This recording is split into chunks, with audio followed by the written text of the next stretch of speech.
Assalamualaikum warahmatullahi wabarakatuh. Saya Rospaneli Samsir, mahasiswa Stikes Baitur Rahim Jambi, program studi S1 Keperawatan Reguler B.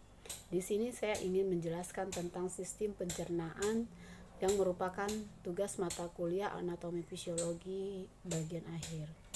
Sistem pencernaan manusia adalah sebuah sistem yang membantu manusia dalam mencerna makanan dan minuman yang dikonsumsi menjadi zat yang lebih mudah dicerna oleh tubuh dan diambil berbagai kandungan di dalamnya yang berguna pada organ dalam dan bagian tubuh secara keseluruhan.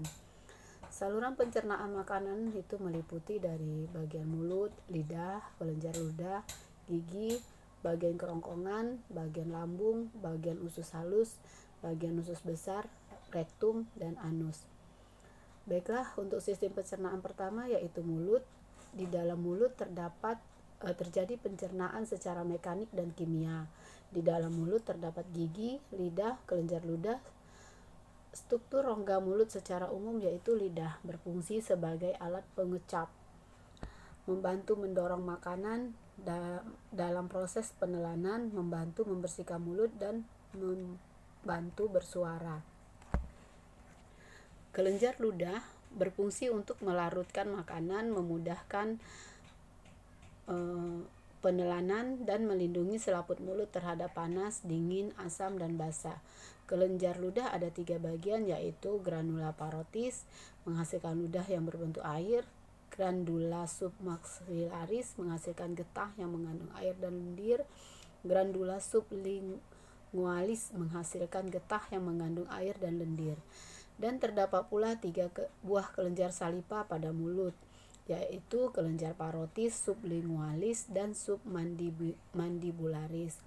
Kelenjar salipa mengeluarkan air liur yang mengandung enzim ptyalin atau amilase, berguna untuk mengubah amilum menjadi maltosa. Pencernaan yang dibantu oleh enzim disebut pencernaan kimiawi. Di dalam rongga mulut, lidah menempatkan makanan di antara gigi sehingga mudah dikunyah dan bercampur dengan air liur. Makanan ini kemudian dibentuk menjadi lembek dan bulat yang disebut bolus. Kemudian bolus dengan bantuan lidah didorong menuju paring. Alat pencernaan yang ketiga selanjutnya yaitu gigi. Ada 3 macam gigi manusia, yaitu gigi seri yang berguna untuk memotong makanan, gigi taring atau caninus untuk mengoyak makanan, dan gigi geraham atau molar untuk mengunyah makanan. Selanjutnya yaitu bagian kerongkongan atau esofagus. Setelah melalui rongga mulut, makanan yang berbentuk bolus akan masuk ke dalam tekak atau paring. Paring adalah saluran yang memanjang dari bagian belakang rongga mulut sampai ke permukaan tenggorokan atau esofagus. Pada pangkal paring terdapat katup pernapasan yang disebut epiglottis. Epiglottis ini berfungsi untuk menutup ujung saluran pernapasan atau paring agar makanan tidak masuk ke saluran pernapasan. Setelah melalui paring, bolus menuju ke esofagus, suatu organ berbentuk tabung lurus berotot lurik dan berdinding tebal. Otot kerongkongan berkontraksi sehingga menimbulkan gerakan meremas yang mendorong bolus ke dalam lambung. Gerakan otot kerongkongan ini disebut gerakan peristaltik. Dalam melakukan tugasnya, kerongkongan melakukan gerakan yang disebut gerakan peristaltik yang membantu mendorong makanan yang sudah dikunyah supaya bisa masuk ke dalam lambung secara perlahan-lahan. Menurut dari para ahli, makanan akan melewati kerongkongan hanya dalam waktu 6 detik saja. Selanjutnya yaitu bagian lambung atau ventrikel. Lambung tersusun atas 3 bagian, yaitu kardiak. Terdapat otot sphincter kardiak yang akan membuka jika makanan masuk. Pondus merupakan bagian tengah lambung dengan bentuk membulat. Pilorus bagian bawah lambung yang berdekatan dengan usus halus. Di dekat pilorus terdapat sphincter pilorus yang dapat bergerak secara peristaltik sama dengan gerak pada esofagus. Dinding lambung menghasilkan hormon gastrin dan getah lambung yang berfungsi merangsang dinding lambung agar mengekskresi getah lambung. Di dalam getah lambung terkandung asam klorida atau HCl, enzim pepsin, lipase, dan renin. Asam klorida atau HCl berfungsi membunuh kuman yang ikut bersama makanan, mengaktifkan pepsinogen menjadi pepsin, merangsang, membuka dan menutup sphincter pylorus dan merangsang sekresi getah usus. Pepsin berfungsi memecah protein menjadi pepton. Lipase berfungsi mencernakan lemak. Renin berfungsi mengumpulkan kasein yang terdapat dalam susu. Otot lambung berkontraksi mengaduk-aduk bolus, memecahkan secara mekanis dan mencampurnya dengan getah lambung. Getah lambung mengandung HCl, enzim pepsin, dan renin. HCl berfungsi untuk membunuh kuman-kuman yang masuk bersamaan bolus akan mengaktifkan enzim pepsin. Pepsin berfungsi untuk mengubah protein menjadi pepton. Renin berfungsi untuk mengumpulkan protein susu setelah melalui pencernaan kimiawi di dalam lambung. Bolus menjadi bahan kekuningan yang disebut kimus atau bubur usus. Kimus akan masuk sedikit demi sedikit ke dalam usus halus. Selanjutnya yaitu bagian usus halus atau intestinum. Usus halus terbagi atas 3 bagian yaitu duodenum atau usus 12 jari karena panjangnya sekitar 12 jari orang dewasa yang disejajarkan. Kemudian jejunum atau usus kosong karena ada orang yang telah meninggal bagian usus disebut kosong. Ilium atau usus penyerapan karena bagian inilah zat-zat makanan diserap oleh tubuh. Pencernaan di dalam intestinum juga dibantu oleh pankreas. Organ ini dapat berperan sebagai kelenjar endokrin dengan menghasilkan hormon insulin dan sebagai kelenjar ekstorin dengan menghasilkan getah pencernaan berupa tripsin, amilase, dan lipase. Insulin berfungsi untuk mempertahankan kestabilan kadar gula darah. Amilase berfungsi mengubah amilun menjadi maltosa. Lipase berfungsi mengubah lemak menjadi asam lemak dan gliserol. Suatu lubang pada dinding duodenum menghubungkan usus 12 jari dengan saluran getah pankreas dan saluran empedu. Pankreas menghasilkan enzim tripsin, amilase, dan lipase yang disalurkan menuju duodenum.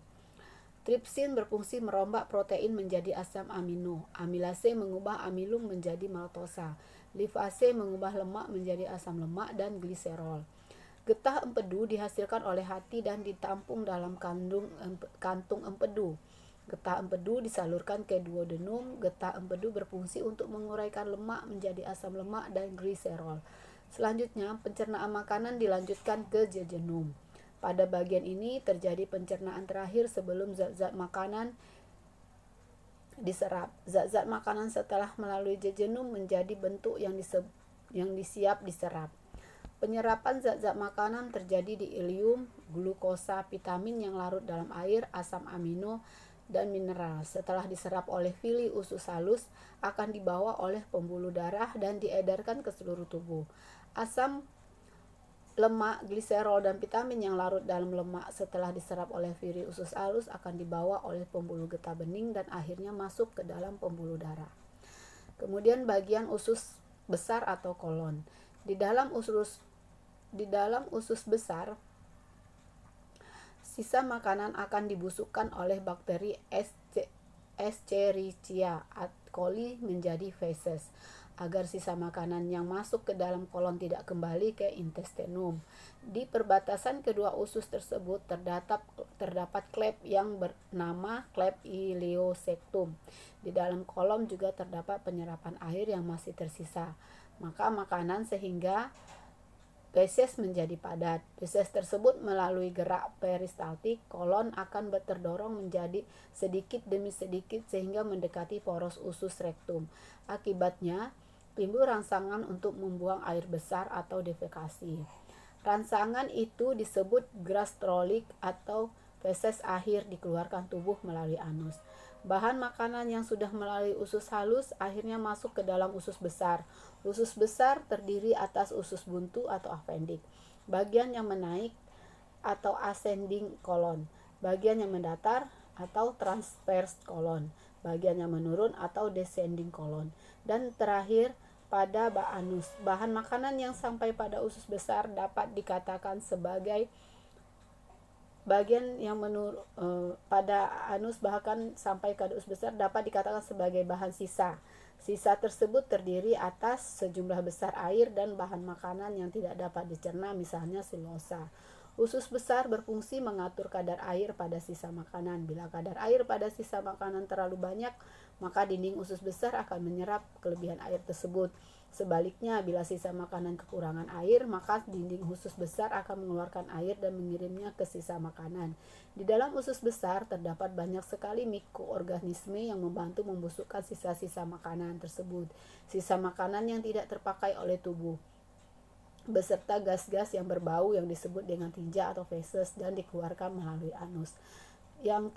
Sistem pencernaan terakhir yaitu rektum dan anus. Pada bagian ujung usus besar inilah yang disebut dengan rektum, yang merupakan jalur yang akan dilalui feses menuju ke tempat pembuangan terakhirnya, yaitu anus. Pada saat kotoran memasuki rektum, maka itu artinya tempat penyimpanan feses yang berada di atasnya sudah penuh, dan pada saat itulah Anda akan merasakan sakit perut serta keinginan untuk buang air besar. Sedangkan anus, seperti yang kita semua ketahui, merupakan lubang di mana feses akan dikeluarkan dari dalam tubuh untuk dibuang. Demikianlah penjelasan tentang sistem pencernaan manusia. Atas semuanya saya ucapkan terima kasih. Assalamualaikum warahmatullahi wabarakatuh.